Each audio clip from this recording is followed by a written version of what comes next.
Entonces, cuando se le dice ambiente natural en Guatemala, ¿en qué piensa? No pienso en la selva tropical fabulosa que tiene Guatemala, en los volcanes, en su actividad, en los lagos, los ríos, los terremotos, la fabulosa lluvia que cae en una gran parte del año, o sea, en todo ese conjunto de fenómenos naturales, ¿no?, que tiene Guatemala y que son tan especiales. ¿Cómo lo define? Eh, el ambiente natural, pues como el conjunto de ecosistemas con los que cuenta Guatemala y de los que puede disfrutar el ser humano, ¿no? ¿Y cómo valora el ambiente natural? Creo que tiene un enorme valor. Creo que Guatemala cuenta ahí con una riqueza pues que le hace ser un fenómeno diferenciador de otros muchos países porque tiene un ambiente natural con ecosistemas muy variados, muy diversos, de tal modo que una persona que visita el país puede disfrutar de esos diferentes ecosistemas pues viniendo a un solo lugar, ¿no? Y eso los visitantes, pero los propios guatemaltecos pues tienen la capacidad sin salir del país de conocer fenómenos naturales pues muy diversos y de ese modo pues enriquecerse mucho en el conocimiento de lo que son de lo que es el medio natural y lo que son pues los procesos naturales. ¿Cómo cree que está el ambiente natural de Guatemala?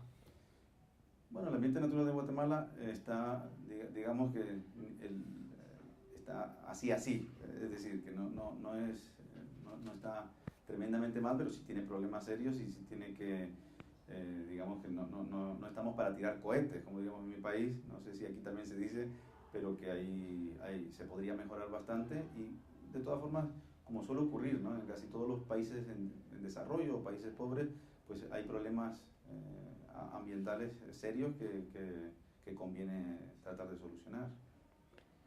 ¿Hay alguna preocupación particular respecto al ambiente? ¿Alguna preocupación? Creo que hay un buen número de preocupaciones, ¿no?, con respecto al medio ambiente.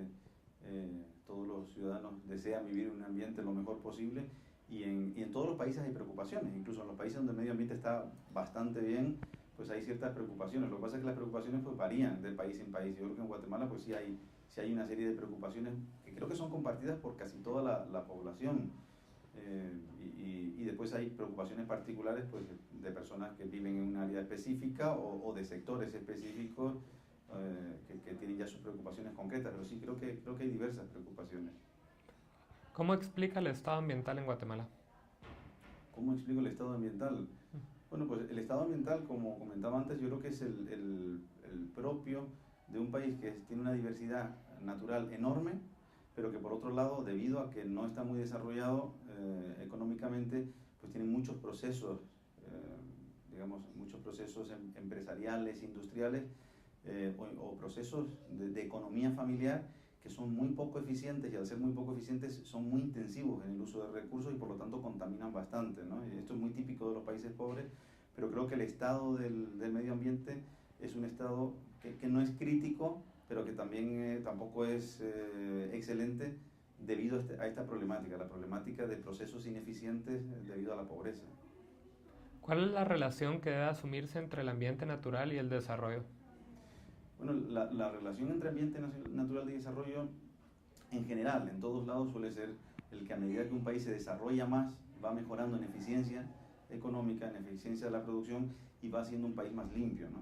Eso lo podemos ver de forma bastante clara en los acuerdos internacionales, en los tratados en las reuniones internacionales sobre medio ambiente, en las que los países ricos, los países desarrollados, los países más desarrollados, suelen siempre tratar de poner estándares medioambientales muy elevados y los países más pobres pues se resisten porque debido a que sus procesos industriales, sus procesos empresariales pues son mucho menos capital intensivos, son procesos empresariales mucho más primitivos, podríamos decir, pues la contaminación por cada unidad que producen es enorme comparado con los países desarrollados. Entonces a los países pobres les suele costar mucho el poder tener estándares altos.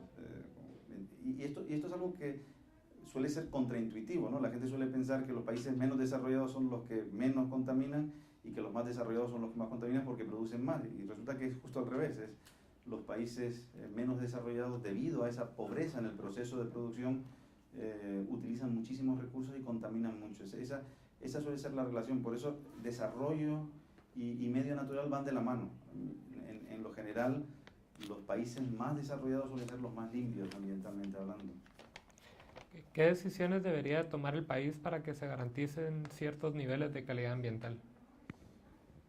Bueno, creo que la mejor fórmula para desarrollar el medio ambiente, es decir, para que tener un mejor medio ambiente, es precisamente el salir de la pobreza. O sea, toda política que consiga salir de la pobreza, para poner un ejemplo muy sencillo, el quemar leña para calentar es una de las formas de contaminante más importantes que hay. Eso desaparece a medida que un país se va desarrollando, ¿no? Por poner un par de ejemplos muy conocidos, pues por ejemplo la ciudad de Madrid o la ciudad de Londres tenían una enorme nube que incluso se consideraba que era un fenómeno climatológico de Londres, ¿no? Y no tenía nada que ver con ningún fenómeno climatológico. Lo que tenía que ver es que cuando Londres era más pobre, o cuando Madrid era más pobre en los años 80, yo recuerdo cuando llegué a vivir a Madrid en los años 80, pues era finales de los 80, principios de los 90, pues era difícil ver Madrid desde 10 kilómetros a distancia de Madrid.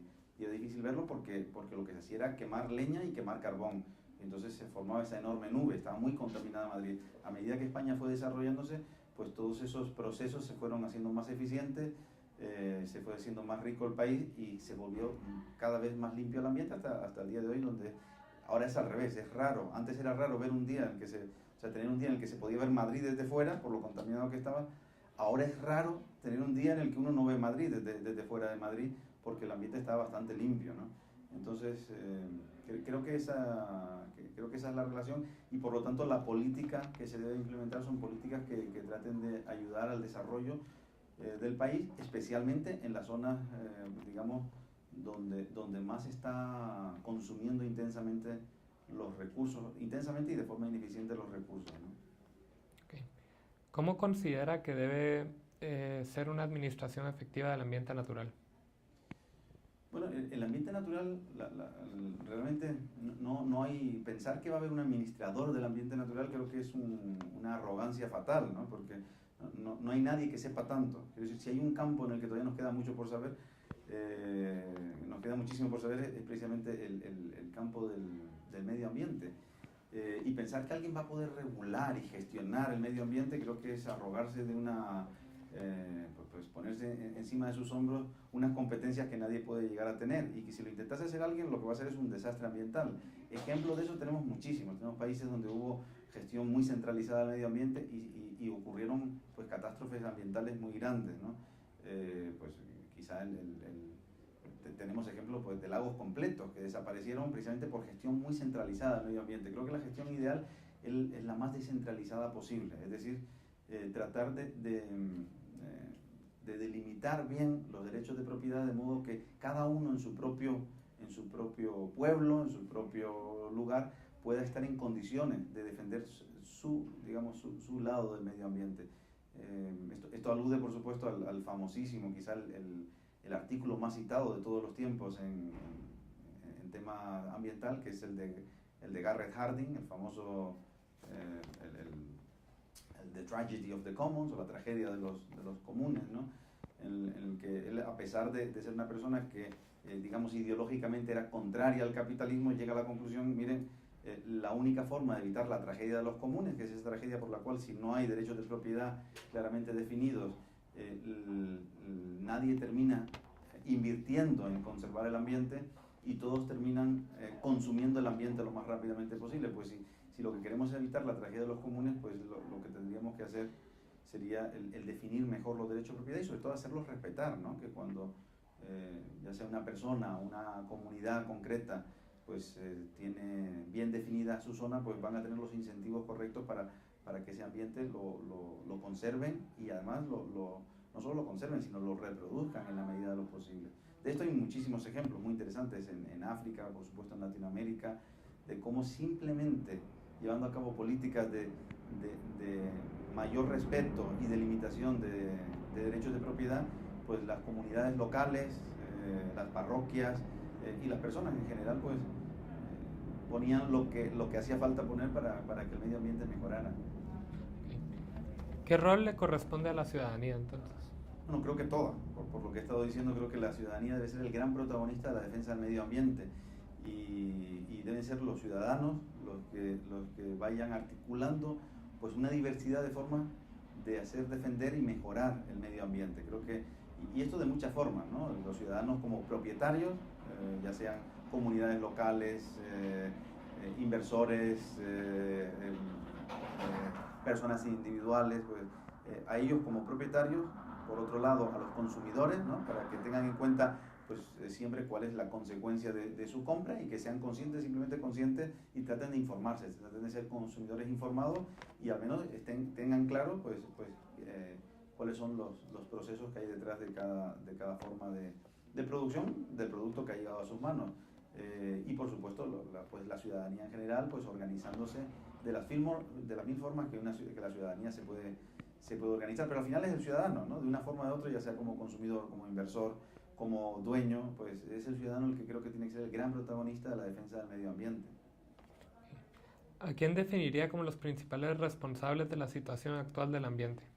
Bueno, yo creo que sin duda, por todo lo que está diciendo, los principales responsables son los políticos, es la clase política o la casta política que no ha hecho el mínimo de deberes que tenía que hacer, que eran los deberes de, por ejemplo, ayudar a desarrollar el país, definir bien los derechos de propiedad, hacerlos respetar, y creo que eso es lo que ha llevado a una situación en la que pues tenemos diversos problemas y podemos ver que cada uno de los grandes problemas que tiene Guatemala en cuanto al medio ambiente, quizá podemos hablar luego un poco de esos problemas, pues tienen que ver con falta de definición de los derechos de propiedad, falta de hacerlos cumplir, falta de la labor mínima que tendría que estar haciendo los políticos. Por eso considero que realmente es, si la ciudadanía debería ser el gran protagonista, pues por otro lado la clase política es el gran responsable del estado en el que se encuentra. Ya medio lo respondió, pero le tengo que preguntar por formalidad, ¿a quiénes definiría como los principales responsables para tomar rutas para el cuidado del ambiente? Pues sí, yo creo que las rutas deben ser rutas que por un lado tomen aquellas personas que tienen la responsabilidad directa, es decir, por ejemplo, los propietarios de esos espacios naturales que tienen la responsabilidad directa y que de hecho muchos lo están haciendo, ¿no? Guatemala tiene una enorme cantidad, por ejemplo, de reservas naturales privadas, creo que más de 100 reservas naturales privadas, y es un gran ejemplo a nivel internacional, es un ejemplo de estudio a nivel internacional de organizaciones, ya sean fundaciones, ya sean empresas que son dueñas de espacio natural y que tienen sobre sí la responsabilidad, se han querido poner sobre sus hombros la responsabilidad de defender el medio ambiente. Pues ellos son, por supuesto, parte de los que deben de ser los líderes o responsables. Por otro lado, pues los propietarios a todos los niveles. Por otro lado, los consumidores, ¿no? Eligiendo en el mercado un producto o dejando de elegir otro, o haciendo las vacaciones de un modo, haciéndolas de otro. Son ellos los que van configurando, porque al final no nos olvidemos, la economía lo que hace es seguir las decisiones del consumidor. Al final, al menos en una economía de mercado, o relativamente de mercado, el consumidor es el soberano. Aquí quien manda es el consumidor, y si el consumidor va en una línea, el mercado va a ir en esa línea. Entonces, ahí esa es la gran responsabilidad que tiene el consumidor, de estar bien informado y de tomar decisiones de acuerdo con sus valores, ¿no? Con los valores que considera que son los adecuados, y en este caso por los medioambientales. Pero es un conjunto, ¿no? Esto es algo que tienen que liderar conjuntamente, pues ya decía antes, los propietarios, las fundaciones que son propietarias, las comunidades locales, que sean propietarios de algún espacio natural, los consumidores, ciudadanos que simplemente quieren informarse mejor y organizan pues actividades ya desde conferencias hasta otro tipo de organizaciones pues dedicadas al estudio del medio ambiente. Creo que es una labor de la ciudadanía en general, ¿no? De cada una de las personas. Cuando digo la ciudadanía me refiero a cada uno de los individuos y cada uno de los individuos interesados por el medio ambiente. Okay.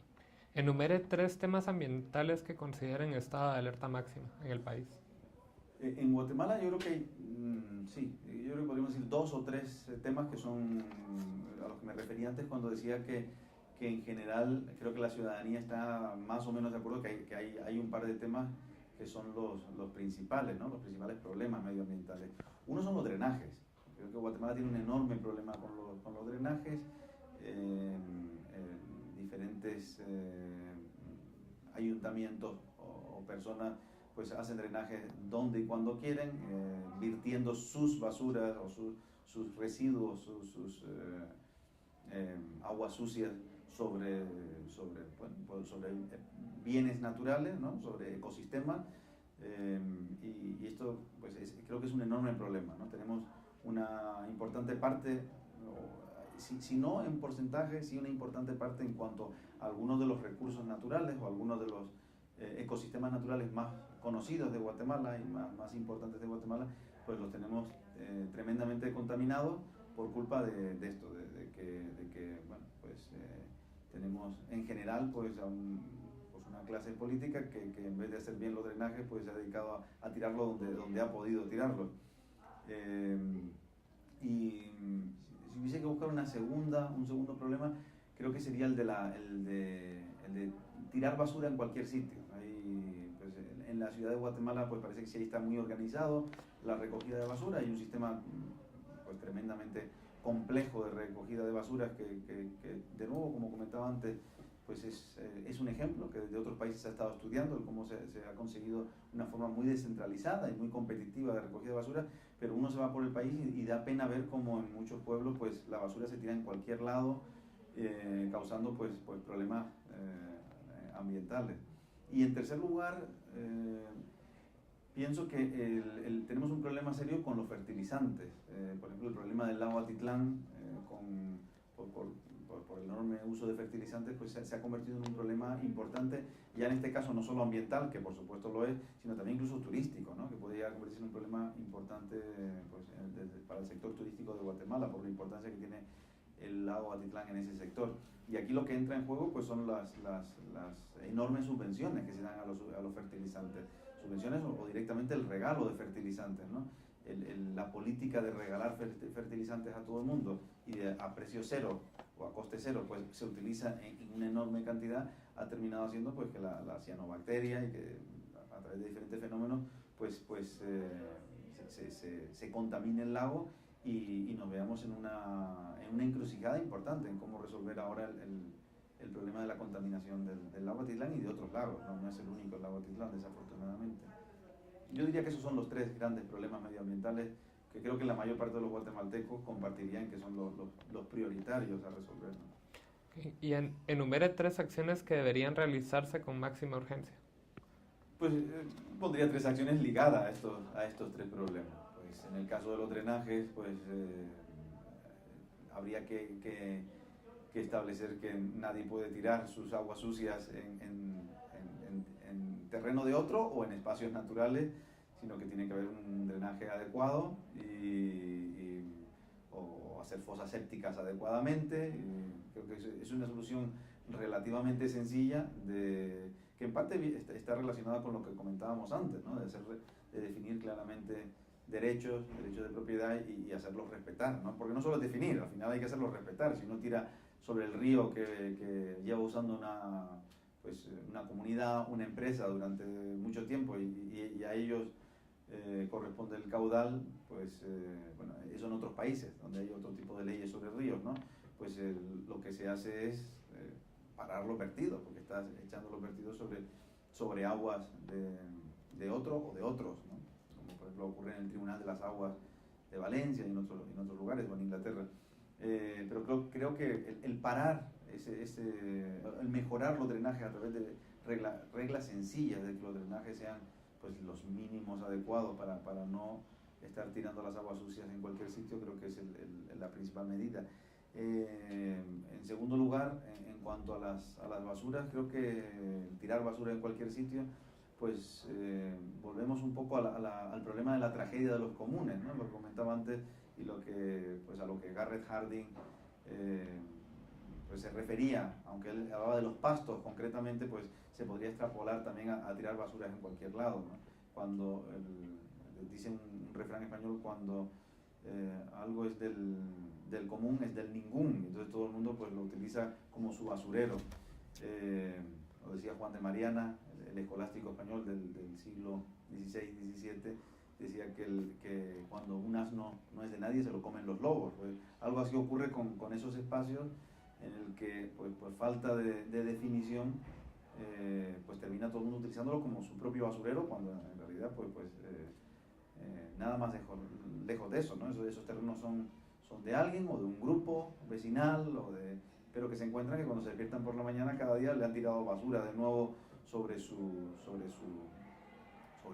espacio, sobre su finca, sobre su bosque, sobre su río o sobre su entorno natural, ¿no? Creo que uno de los grandes ejemplos es precisamente las fundaciones que gestionan espacios naturales en Guatemala, pues gracias a que se están conformados pues una serie de ciudadanos que se conforman en fundación y se dedican a gestionarlo, pues tratan de evitar este tipo de situaciones, ¿no? A veces la solución va por esa vía, el unirse, muchos que tienen, si los espacios naturales son colindantes, unirse muchas personas que tienen espacios naturales y juntos poder absorber el coste que supone pararle. Pero desde luego la acción pública en este sentido es como en cualquier caso que que uno estropea. Si yo voy y le tiro pintura sobre la casa de otro, seguro que viene un policía y me vienen y me dicen que qué hago yo tirándole pintura en la casa de otro.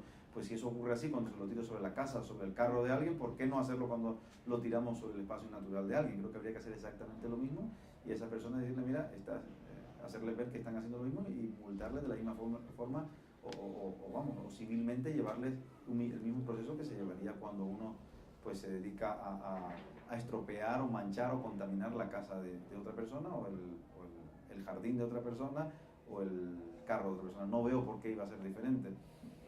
Y bueno, eran tres medidas. Sí. Bueno, pues la tercera, decía antes que el tercer problema era el problema del regalo de fertilizantes. Lo que haría es simplemente pues parar ese regalo de fertilizantes y parar y que se utilizaran de acuerdo a lo que realmente se necesita, y eso pues el mercado ahí, creo que pocos dudarán que es el gran proceso por el cual los recursos se terminan utilizando en la medida que realmente son necesarios y no más, porque si no te cuesta más, ¿no? Entonces esto ha habido muchas pruebas en muchas partes del mundo. Guatemala no estaría descubriendo la pólvora o el agua azucarada en ese sentido. En muchísimos lugares del mundo, cuando se daban este tipo de contaminaciones, cuando se devolvía al mercado ese producto, pues se pasaba a usar muchísimo menos en la medida en que realmente era necesario y no en una medida pues totalmente desbordada, desorbitada, que provoca este tipo de desórdenes y de problemas medioambientales. ¿Cuál es el papel que deberían de tener las universidades en relación al medio ambiente? Yo creo que las universidades juegan un papel clave. Uno, porque los procesos ambientales son procesos complejos, son procesos bastante complejos. Todo lo que tiene que ver con la interacción del ser humano, lo que tiene que ver con los ecosistemas en sí, son procesos bastante complejos, tremendamente complejos, son dinámicos, y todos los procesos dinámicos son procesos muy complejos. Y encima la interacción del ser humano con todos estos procesos pues lo vuelve aún más complejos, ¿no? Es una ciencia muy bonita, pero es una ciencia muy complicada. Entonces creo que las universidades es el lugar adecuado para que se estudien estos procesos, para que se analicen, para que se discutan las diferentes formas de interacción, para que se discutan las soluciones a los problemas medioambientales, los propios problemas medioambientales. Entonces creo que el papel de la universidad es principalmente el estudio y la enseñanza, incluso la divulgación, ¿no? de los procesos ambientales y de los temas ambientales que más interesan a la sociedad y a la comunidad científica. Okay. ¿Qué esfuerzo está haciendo la Universidad Francisco Marroquín para cumplir con esto? Nosotros estamos inmersos en este momento, más allá de lo obvio, ¿no? Que sería pues la universidad es un verdadero jardín botánico donde conservamos muchísimas especies locales, donde bueno, pues el Arboretum de la UFM ganó un premio internacional precisamente por este motivo, por ser un proyecto pionero en la conservación privada de un espacio natural, en este caso en el centro de la ciudad de Guatemala. Pues más allá, digo, de esto que es bastante obvio, la universidad está inmersa en este momento en la creación de un proyecto que saldrá el año que viene, que es de un máster en economía ambiental, en el que esperamos poder profundizar muchísimo en todas estas ideas que hemos estado comentando, en los problemas medioambientales, en la gestión de los problemas medioambientales, en el tener en cuenta todos esos procesos en su conjunto, no solo pues lo que son, digamos, en la prensa suele haber muchas versiones reduccionistas de lo que son los problemas ambientales, pues el poder tratar esos mismos problemas, pero de una versión más profunda, más de conjunto, más orgánica, y por supuesto tratar de ver y explorar posibles soluciones a esos problemas. Okay. ¿Cuál es la percepción de las personas que ingresan a la Marroquín del medio ambiente en Guatemala y a qué le atribuye usted eso? Yo creo que cada vez más las personas que entran, no solo en la Marroquín, pero yo puedo hablar por la Marroquín, las personas que entran en la Marroquín, los estudiantes que entran en la Marroquín, cada vez tienen una concientización ambiental más clara y más elevada, ¿no? En cuanto a que, me estoy refiriendo en cuanto a que los estudiantes cada vez ponen el tema ambiental como uno de los temas de su preferencia, unos temas que quieren estudiar, que quieren explorar, que quieren discutir. Ya digo, esto no creo que sea único de la Marroquín, supongo que se está dando en casi todas las universidades y en la sociedad guatemalteca en general. Quizá a Guatemala esto ha llegado con un cierto retraso frente o sea, lo que ocurrió, por ejemplo, Alemania fue pionera. En Alemania en los años 70 fue cuando se produjo una gran concientización ambiental. En los años 80 eso se consolidó en un montón de movimientos. En los años del 90 pues siguió evolucionando y hoy en día pues Alemania, por ejemplo, para poner un ejemplo, tiene las mayores asociaciones de propietarios colectivos de bosques de ningún lugar de Europa. Es decir, esa conciencia fue llevando a que al final se dieran cuenta que una de las soluciones es, si a nosotros nos preocupa el medio ambiente, compremos los bosques y hagámoslos respetar, ¿no? Y eso se ve pues en una sociedad madura que empezó pues a ocuparse de estos temas hace tiempo. En el caso de Guatemala creo que es una muy buena noticia que la gente, y especialmente los jóvenes, cada vez tengan este tema como un tema más de su prioridad. Si bien lo interesante es que no se queden pues digamos, con la superficialidad del debate, sino que entren a fondo y exploren digamos, el proceso en su conjunto y la complejidad que conlleva el proceso y esa interrelación de la que hablábamos antes, de que exploren cómo el desarrollo económico pues permite a muchas sociedades ir dejando atrás los problemas ambientales. En el 2012 usted dictó una conferencia en donde señalaba las alegaciones que el ser humano está acabando con su medio ambiente como una exageración. Guatemala del 1991 al 2010 ha perdido un 27% de sus bosques. ¿Cree que esa exageración de decir que es una exageración que el ser humano está acabando con su ambiente es aplicable para Guatemala o cómo lo ve usted? Esta pregunta es muy interesante porque si por ejemplo miramos España, en el censo forestal de España, lo que nos encontramos es que en los últimos, desde los años 80 para acá, es justo lo contrario, ¿no? El bosque ha aumentado en torno de un 20 y tantos %.